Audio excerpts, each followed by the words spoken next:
शहरियों ने पेट्रोलियम मसनूआत की कीमतों में इजाफे को मुस्तरद कर दिया। उनका कहना है कि हर हुकूमत आवाम की जेबों पर डाका डालना मामूल बना लिया है। पेट्रोलियम मसनूआत की ट्रिपल सेंचुरी जुल्म है, लोगों से जिंदा रहने का हक छीना जा रहा है। महंगाई का नया तूफान आएगा, अब तो 2 वक्त की रोटी भी नामुमकिन हो चुकी है।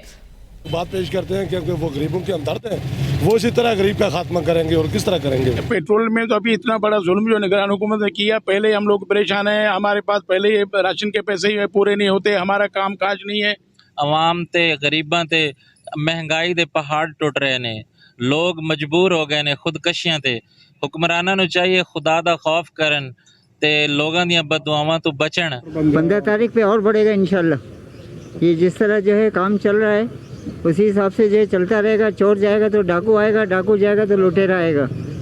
बिजली का बिल जितने यूनिट होते हैं उसमें जो है फिर जनरल सेल्स टैक्स अलग होता है, यूटिलिटी टैक्स अलग होता है, तो अपना दूसरे टैक्सेस अलग होते हैं, फ्यूल एडजस्टमेंट चार्जेस अलग होते हैं। ये IMF से कर्जे लेके सारे आवाम से वसूल करते हैं।